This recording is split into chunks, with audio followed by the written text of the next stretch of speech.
Auzubillahiminash-shaytanir-rajim. Bismillahir-Rahmanir-Rahim. Assalamu alaikum viewers. I am Zainab Bashir and welcome to my channel.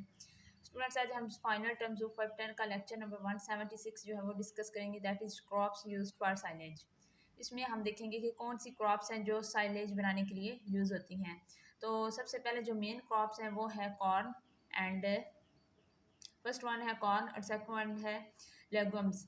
तो ये दो जो हैं, कॉर्न कहते हैं मकई के दाने को, ठीक है। लेगुम्स कहते हैं बीजदार, जो जिस तरह बाजरा है, ठीक है, जवार है, और भी जो बीजदार जो ग्रासेस या प्लांट्स वगैरह हैं ना, उनको कहते हैं। तो साइलेज जो है ये मोस्ट कॉमन है और very difficult to make well. इसको बनाना और इसको मेंटेन करना, इसको ख़राब होने से बचाना और काफ़ी हद तक महफूज रखना बहुत मुश्किल काम है।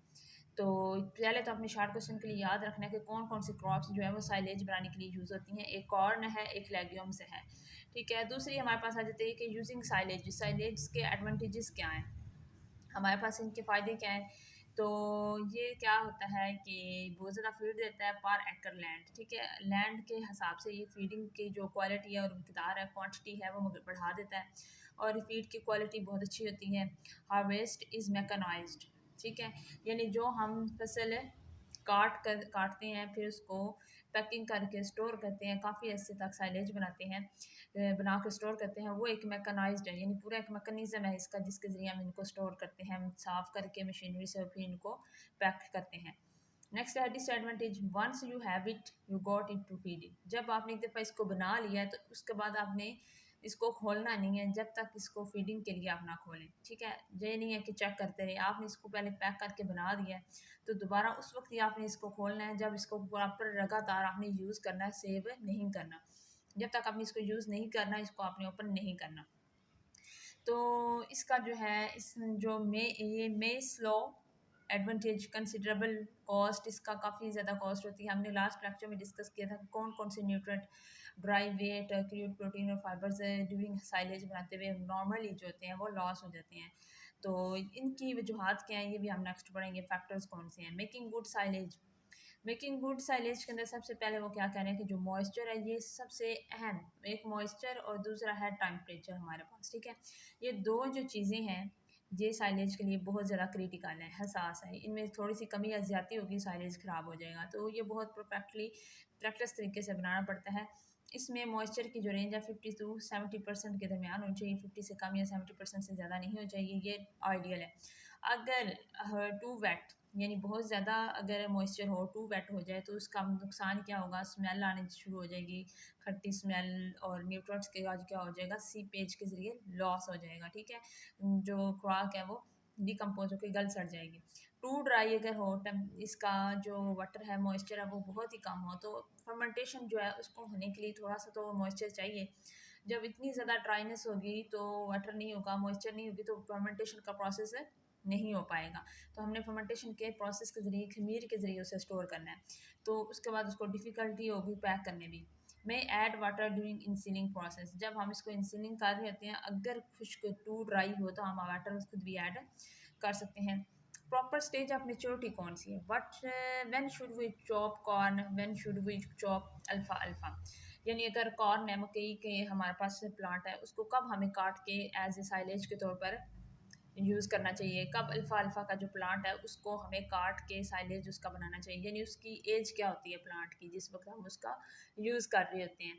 तो ये भी बहुत ज़्यादा मैटर करता है। प्रॉपर पैकिंग बहुत ज़्यादा मैटर करती है। क्या है कि अगर हमने साइलेज बना रहे हैं तो हमने घास को इकट्ठा कर लिए, साफ़ कर लिए, पैक करने के लिए जो उसकी पैकिंग होती है, तमाम अतराफ से कहीं भी कोई भी सुराख ना बचे जहाँ से एक्स्ट्रा इन्वायरमेंट के जो ये मॉइस्चर है और टेम्परेचर एंटर ना हो पाए, तो बहुत ज़्यादा इसकी हमने प्रॉपर पैकिंग करनी होती है। Cut at proper length to ensure packability, ठीक है। जो इस चीज़ में इसको हमने पैक करना है, पॉलीथीन के शॉपर में, ग्रास कोश या जो भी हम मटेरियल ले रहे हैं, बॉक्स ले रहे हैं जिसके अंदर हमने साइलेज बनाते हुए घास को पैक करना है, वो क्या होना चाहिए, उसकी लेंथ जो है वो प्रॉपर हमने काटी हुई होनी चाहिए, यानी वो छोटा या ज़्यादा बड़ा ना हो। गुड फाइबर उसके अंदर, यानी उसकी कटिंग की वजह से कोई ऐसा इशू ना बने कि वो ख़राब हो जाए साइलेज और फाइबर जो है वो लॉस हो जाए। Distribute evenly in the soil, ठीक है। उसकी जो नोकें हैं वो इस तरह मतवाजन यानी बराबर होनी चाहिए कि वो एक ये नहीं है कि बिल्कुल बराबर ना हो, ये बराबर होनी चाहिए ऐसे, ये ना हो कि एक इधर निकली हुई है एक इधर निकली हुई है।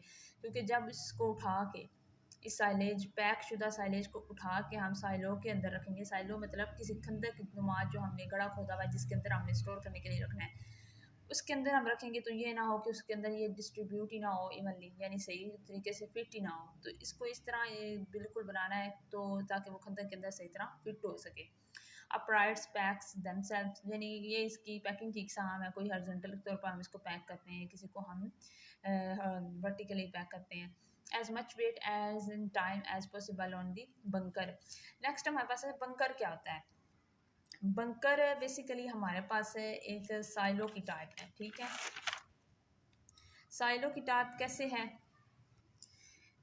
इसमें हम क्या करते हैं, बंकर के अंदर एक एरिया लेते हैं जहाँ पर कोई चीज़ जो है ना और एंटर ना हो, उसके अंदर हम मुख्तलिफ इस तरह करके दीवारें बना लेते हैं कंक्रीट की। एक दीवार इधर बनाई, एक दीवार इधर बनाई, उस दीवार के बना के, ठीक है। जिस तरह आपने देखा होगा ट्यूबवेल होता है, ट्यूबवेल का एक दीवार से बनी होती है, चौड़ाई से बनी होती है, जहाँ से ट्यूबवेल का पानी उसके अंदर गिरता है। बिल्कुल ऐसे ही ना इसकी एक खंदक नुमा हमने बना लेनी है, ठीक है। यानी एक हमने एरिया ले लेना है, उसके अंदर हमने इसकी बैरूनी खंदक जो होती है वो इस तरह डेवलप कर लेनी है और उसके अंदर इसको हे को इस तरह डाल के ऊपर से इसको बंद कर देना है। तो ये होता है बंकर, ठीक है। प्रॉपर ड्रेनिंग का मतलब क्या है? स्लोप होनी चाहिए, बेस ऑफ दी सॉइल। ये जो भी हम वो टावर की शक्ल में सॉइल यूज़ कर रहे हैं या फिर इस तरह जो है बंकर की शक्ल में यूज़ कर रहे हैं, उसकी एक स्लोप होनी चाहिए। जब जैसे हम ऊपर से वो डालें साइलेज का पैक हुआ हुआ पैकेट बंडल, वो इस तरह आराम से जाता हुआ यहाँ आके फिट हो जाए या फिर हॉरिजॉन्टली ऐसे फिट हो जाए। तो ये भी बहुत ज़्यादा चीज़ें फिट करती हैं ताकि चीज़ जो अंदर हमने जिस तरीके से तरतीब से ग्रेस रखा हुआ है वो ना ख़राब हो। Losses from इंसिलिंग। इंसिलिंग का मतलब यही है कि किसी चीज़ को स्टोर करना, पहले इकट्ठा करना फिर उसको स्टोर करना। इससे क्या होगा, हमारा जो खेत होता है ना, ठीक है, साइलेज बनाने का नुकसान ये होता है कि हमारे जो खेत होते हैं वो जो होता है उसका लॉस हो जाता है, फील्ड लॉस हो जाते हैं। वहाँ पर मोस्टली हम उसको स्टोर कर लेते हैं और दूसरी जो एनिमल्स हैं उनके लिए नहीं रहता। गैस फर्मेंटेशन लॉस, यानी ड्यूरिंग जब हम साइलेज बना के रख देते हैं उसके अंदर गैस भी पैदा हो सकती है। फर्मेंटेशन इतनी होनी चाहिए कि वो ज़्यादा गैस ना पैदा करे कि वो सारा साइलेज ही गल सड़ जाए, ठीक है, डिकम्पोज हो जाए। फर्मेंटेशन इतनी होनी चाहिए कि वो बिल्कुल ताज़ा रहे, सेव रहे। सरफेस स्पॉइलेज सरफेस स्पॉइलेज का मतलब भी यही है कि जब फर्मेंटेशन ज़्यादा होगी, गैस पैदा होगी, तो उसके अंदर क्या हो जाएगी, स्पॉइलेज हो जाएगी, डिस्ट्रक्शन हो जाएगी उसकी। Can be as much as 25% on bunker soil और सीपेज, ठीक है। जो बंकर होता है ये एक साइलेज को स्टोर करने वाली जो जगह होती है जिसे हम सॉइलो बोलते हैं। वो ज़मीन के अंदर कोई गड्ढा भी हो सकता है जिसे हम खंदक बोल रहे हैं। तो ये बंकर ज़मीन के ऊपर हमने इस तरह दीवारें बना के ना चारों तरफ एक जिस तरह आप कहते हैं यही कह लें कि खुरली बनी होती है जानवरों की चारों तरफ से, उसके अंदर इस तरह बना के ना बंकर उसे कहते हैं, उसके अंदर डाल के तो हम इसको कवर कर देते हैं। तो उसके अंदर जो लॉसेस होता है वो 25% होता है जब हम बंकर के अंदर इसको स्टोर करते हैं। साइलेज एडेटिव्स, साइलेज को महफूज रखने के लिए हम एक्स्ट्रा जो एडेटिव्स ऐड करते हैं यानी केमिकल्स ऐड करते हैं, वो कौन कौन से हैं? सबसे पहले हैं न्यूट्रेंट एडेटिव्स। वो वाले एडेटिव्स जो न्यूट्रेंट को ख़राब नहीं होने देते, यानी साइलेज के अंदर न्यूट्रेंट ख़त्म ना होने दें। उसमें यूरिया और अमोनिया जो है वो है, क्रूड प्रोटीन जो है कंसनट्रेशन, इनको बैलेंस रखने के लिए हम क्या करते हैं, न्यूट्रेंट एडेटिव्स यूज़ करते हैं। उसके बाद है प्रिजर्वेटिव। प्रिजर्वेटिव का मतलब यही होता है कि प्रिजर्व करें, ठीक है, ग्रेस को ओवरऑल प्रिजर्व करें, उसको बिल्कुल भी ख़राब ना होने दें, गलने सड़ने ना दें। इसमें हमने पहले पढ़ा है इसमें कुछ एसिड है और फर्मेंटेशन के दौरान बैक्टीरिया पैदा हो जाता है जो नेचुरली इनको प्रिजर्व करते हैं। एंजाइम्स हैं, कल्चर्स हैं, all to promote proper fermentation. इन सब का काम क्या होता है, जो फर्मेंटेशन के दरमियान फैक्टर्स इन्वॉल्व हैं इनको प्रमोट करना कि फर्मेंटेशन प्रॉपरली हो, ठीक है, इतनी ज़्यादा ना हो कि वो डिकम्पोजिशन में चेंज हो जाए। इंसिलिंग विज हे मेकिंग। अब जो हमने साइलेज बनाया है, साइलेज बनाने को हम इंसिलिंग कहते हैं क्योंकि साइलेज जो होता है इसको हम पहले इकट्ठा करते हैं, काटते हैं, फिर इसको स्टोर करते हैं काफ़ी लंबे अरसे तक। और जो हे होता है इसमें हम खुश्क घास के बंडल बना के उनको स्टोर करते हैं। इन दोनों में कंपेरिजन बता रहे हैं कि क्या है। General idea is to add substrate dry matter, DM stand for dry matter, ठीक है, ऐड इन फर्मेंटेशन और increase nutrient content. General idea ये है कि हम इनको इसलिए बनाते हैं ताकि हमारा न्यूट्रेंट सेव रहे, हम उस मौसम में भी वो न्यूट्रेंट खवला सके अपने जानवरों को जो जिस मौसम में वो न्यूट्रेंट अवेलेबल ही नहीं है। तो यहाँ पर एक कंपैरिजन दिया हुआ है कि इंसिलिंग इज हे मेकिंग का क्या है कि एडवांटेजेस क्या है, वाइडर हार्वेस्ट विंडो, मोर न्यूट्रेंट एक्सेसिबल। इन दोनों का काम, इन दोनों के से हमें फ़ायदा क्या होता है कि हम जल्दी जल्दी इनको बड़े एरिया पे ग्रास उगा कर उनको हार्वेस्ट कर लेते हैं। उसके बाद न्यूट्रेंट जो होता है वो हमें बहुत जल्दी एक्सेसिबल हो जाता है, हम उसको न्यूट्रेंट को स्टोर कर लेते हैं मैक्सिमाइज करने के लिए उसका इफेक्ट को। Weeds are prevented most effectively. जब हम हे मेकिंग के लिए या साइलेज इंसिलिंग करने के लिए जो ग्रास उगाते हैं या फिर दरख्त या प्लांट्स वगैरह इस पर्पज़ के लिए उगाते हैं, उनके अंदर कोई भी वीड है उस खेत में पैदा नहीं होनी चाहिए, यानी वीड से इनको बचाना है। और मोर यील्ड भी ये देता है। डिसएडवांटेज क्या है, more and more expensive machinery. जी अभी तो हमने सिंपल ये पढ़ा ना कि साइलेज जो है उसको हम काट के स्टोर कर लेते हैं, तो इसके दौरान हमने ये अभी तक नहीं पढ़ा कि कौन कौन सी मशीनरी के ज़रिए काटते हैं, किस मशीनरी के ज़रिए इसे मिक्स करते हैं, ग्राइंड भी कर सकते हैं, और किसके ज़रिए इसको हम कितनी लंबाई तक घास को काटना चाहिए, कितनी चौड़ाई तक काटना चाहिए, और किस तरह जो है इसको स्टोर करना चाहिए। ये सारी चीज़ें मशीनरी के तौर पर काम होती हैं। जैसे ट्रैक्टर भी एक मशीन है, इस तरह जो गंदम काटने वाली मशीन होती है, इस तरह की मशीनें होती हैं जो ये काम करती हैं। तो जो मोर एंड मोर एक्सपेंसिव इसमें मशीनरी यूज़ होती है, तो मोर वेरिएबिलिटी इन क्वालिटी, क्वालिटी के अंदर बहुत ज़्यादा वेरिएशन हो सकती है, यानी क्वालिटी खुद भी चेंज हो सकती है। कोई गारंटी नहीं है कि आपका साइलेज जो आप इतने पैसे लगा के मेहनत करके स्टोर कर रहे हैं वो नेक्स्ट डे तक आपके लिए सही रहता है या ख़राब हो जाता है। फर्मेंटेशन प्रॉब्लम्स में डिस्ट्रॉय गुड, फर्मेंटेशन की वजह से कोई प्रॉब्लम होगी तो वो आपकी गुड फीड को ख़त्म कर देगी।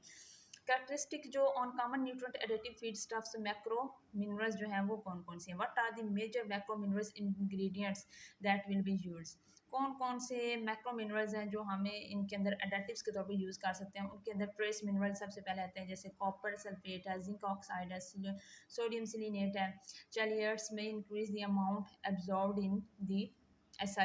नेक्स्ट हमारे पास विटामिन आ जाते हैं। विटामिन दो तरह के होते हैं हमें पता है, एक फैट सोल्यूबल विटामिन होता है, एक वाटर सोल्यूबल विटामिन होता है। अब फैट सोल्यूबल में कौन कौन से शामिल है आपने याद रखना है। विटामिन ए जो है ये किस में होता है, found in all green plants, ये हमें पता है। Usually don't need to supplement much, क्योंकि जब हम फाइलेज स्टोर करने लगते हैं तो हमें विटामिन जो ए है वो उसके अंदर ज़्यादा ऐड करने की जरूरत नहीं है, क्योंकि ये कुदरती तौर पर हर ग्रीन प्लांट जो है उसके अंदर ऑलरेडी मौजूद है।